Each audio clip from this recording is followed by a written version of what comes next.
Kaylee here from Pennyroyal Forest State Resort Park, and on today's recreation station I'm going to be talking to you guys all about wildflowers. I'm standing right here in our native garden, which is where we have plants and wildflowers that are native right here in this area in western Kentucky. Today I am going to be focusing on the wildflowers though. I'm going to start off by talking about wood sorrel. I really like wood sorrel because I think it tastes delicious. It is a plant that you can eat the flower and the leaves.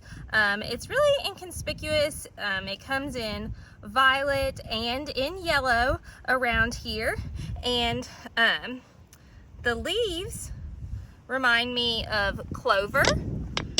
They're kind of like a clovery shape, like little hearts almost, but they have a little pink on them, or not pink, purple. And you can actually eat these. I'm going to take one off and eat it.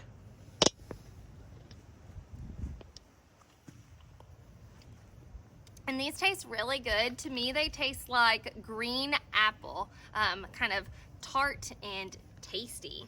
So yeah, that's violet wood sorrel.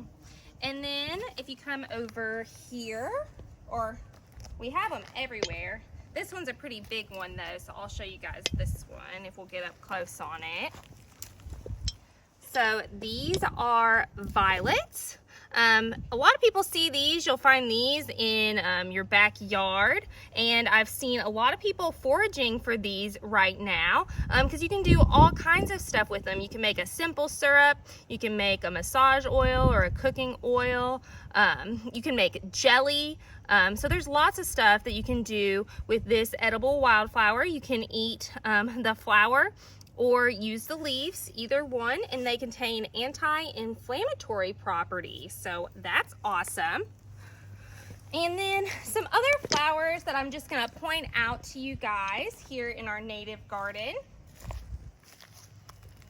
We have Spring Beauty right here. So the Spring Beauty, you can see, has these pink like stripes in it, and sometimes it's not super pink. Sometimes it'll be paler and it'll be more white, and it'll kind of change too. The older that they get, I've noticed some will start off really pink and then go kind of white. I have some yellow violets here.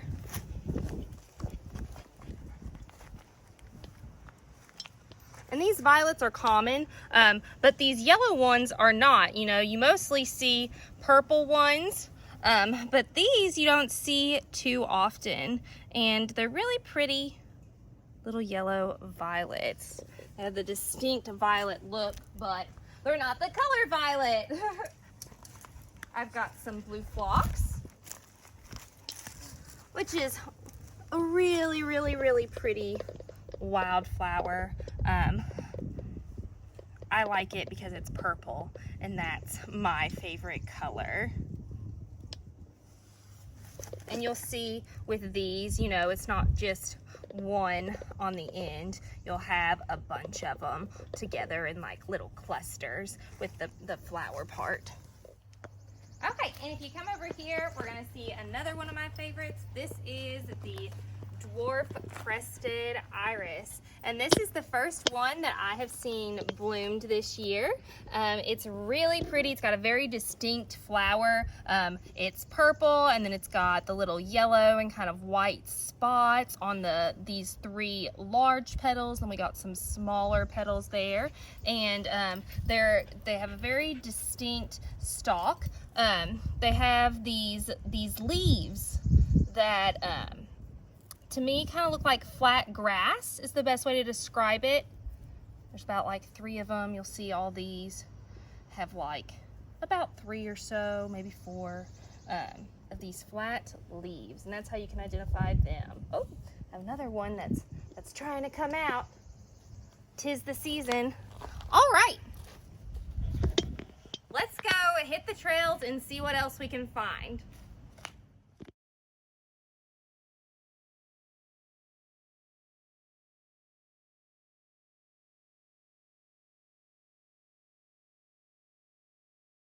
Here I have some Quaker ladies, also known as bluettes. And there's small bluettes, and then there's the larger bluettes. These are the larger ones. And they'll come in different varieties of like this purple, whereas like you see this is almost like a white. And some of the smaller ones I've noticed you'll get like really like dark purple. They have 4 petals and a little like yellow in the very center, and they're called Quaker ladies because they shake in the wind. But pretty cute little common name there.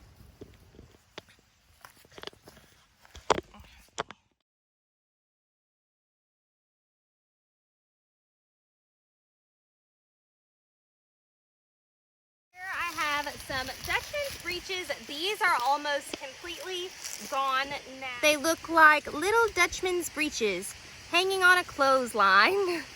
They're really cute. They look like little pantaloons. They're Wildflower, and these guys are almost ready to go. They're ephemeral, so they're early spring wildflowers, and they are very much like here today, gone tomorrow. They're only around for a short period of time before they go away. But they're pretty little leaves will remain. I like their leaves. I think they're really pretty and kind of like frilly. Cute. All right, here I am with some fiddleheads, which are how the ferns look when they're first starting to emerge.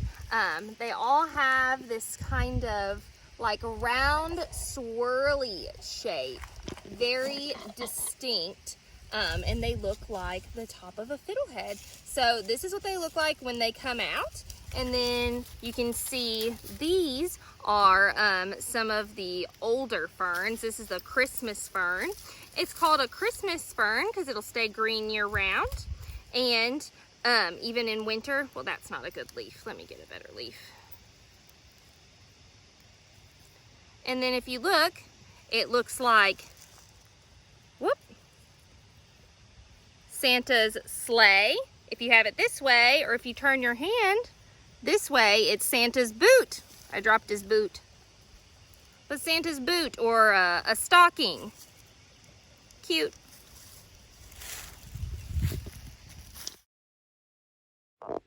Here we have a wild geranium. It's a beautiful purplish color. And they have very distinct leaves. These are the leaves.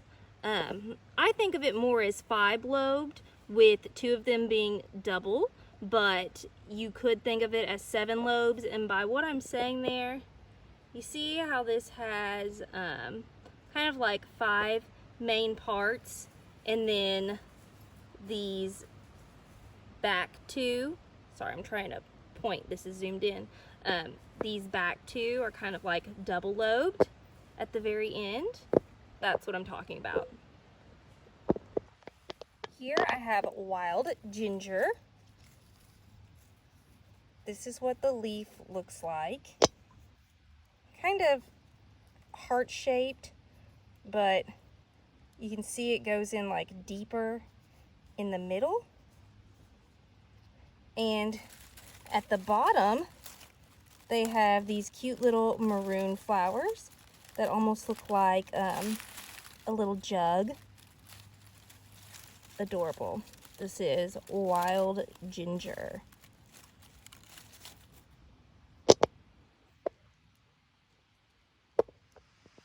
And today I'm using Peterson's Field Guide for Edible Wild Plants. And I looked up the wild ginger because this is a question I get asked about all the time when I'm on hikes. And is it edible? And it says they can be used as candy or seasoning. It says the long horizontal root stalks make an excellent candy when boiled until tender and then simmered in a rich sugar syrup for 20 to 30 minutes. And it says dried, they can be substituted for commercial ginger, so very neat. Here I have Jack in the Pulpit. It's very distinct flower. You don't really see anything quite like this. So it's called a Jack in the Pulpit because this is guess this is Jack, the little preacher guy, in the pulpit preaching away. Pretty neat. And then it has a stalk with these 3 leaves coming out of it. So never really see anything quite like the Jack in the pulpit except for that around here in this area.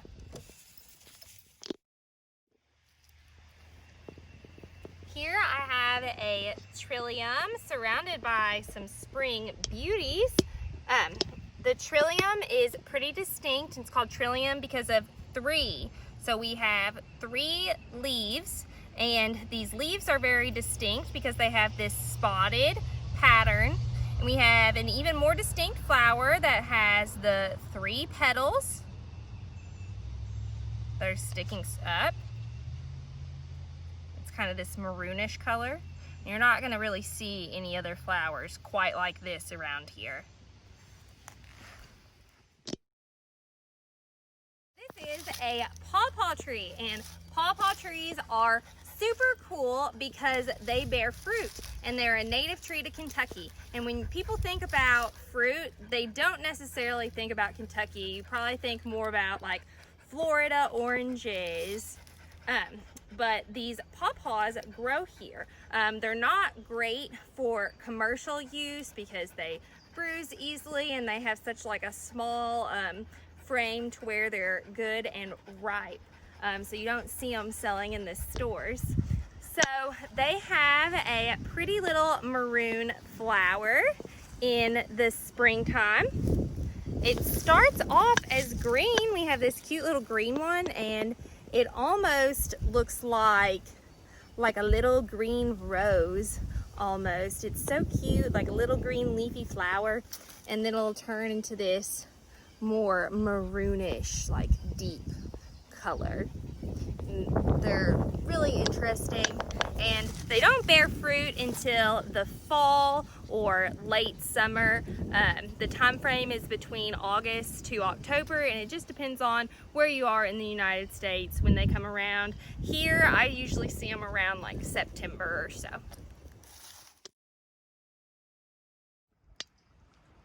Here I have another trillium. This one is a nodding trillium. It's actually the only one I know of on the park.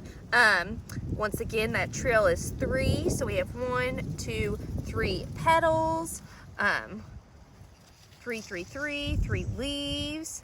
And these leaves are a lot bigger than our other trillium. They're just plain green. Some of our other ones that we showed kind of had like a mottled, like a spotted kind of appearance. And it's called nodding because this trillium, the flower kind of like nods off. Very pretty, and the only one I know of. Okay, so here I have May apples, and you'll notice that there's a cluster of a bunch of these umbrella leaves. I think they have such a cool little leaf shape. Very neat. And you'll see there's all these ones that are just a single leaf, but then when you have this one with 1 stem with 2 umbrella leaves, you'll see that there's a pretty little flower in here. It's white and kind of hidden. You might not even notice it if you weren't looking, because if you look from the top, it would kind of be hidden in there underneath these little shade umbrellas. And then after the flower goes away, the apple is left right here. It's a little fleshy fruit where the flower is, and it's toxic. It says, you know, when it's green, it's not ripe enough to eat, and then it gets ripe enough where there's like a yellow fruit where you can eat in small amounts, but I just wouldn't do it because it says in small amounts. So to me that says it's still pretty toxic. And these, you'll see how this one has the flower and the other ones that have the single don't. These are actually part of the same plant. They share a root system together.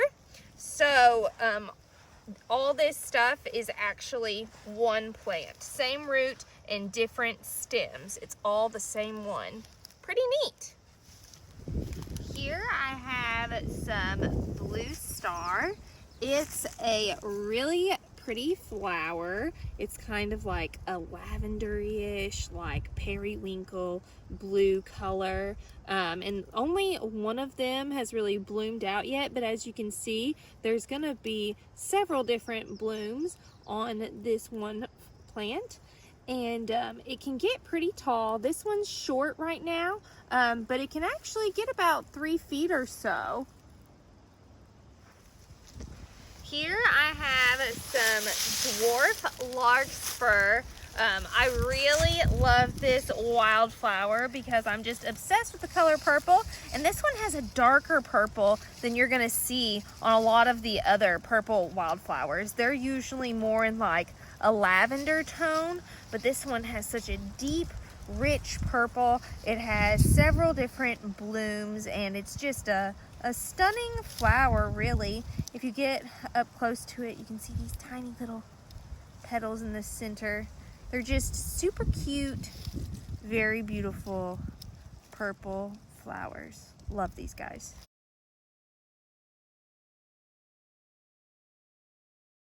And here we have a redbud, which is one of my favorite spring trees. Besides the sarvisberry, it's one of the first ones to bloom. The sarvisberry is white, but this is some of the first spring color that you're gonna get in the trees. They're called redbud because they have this like really distinct reddish, I think, you know, it's more pink, bud. And you can actually eat these too. They taste just like lettuce, like salad. So they make for a really good garnish, kind of like a sweet salad. It's a little bit sweeter than lettuce, but it's really good. Would make a beautiful party garnish, or you could like sprinkle it on top of some lemonade or something, you know, if you're trying to be fancy. But love these red buds, and they'll have a heart-shaped leaf later when they get their leaves. Right now they're just all flowers. Here we have a tree with a flower that I bet a lot of you guys already know what it is.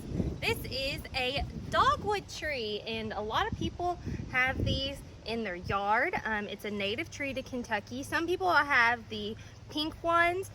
Those aren't native, those are more ornamental, but the white ones are native to this area. They have a little green center and 4 big white petals, and they're really pretty and a sign of spring. They bloom shortly after the red buds do. Thanks for joining me on Penny Rowell's Wildflower Walk here today on Recreation Station. I'm Haley. See you guys later.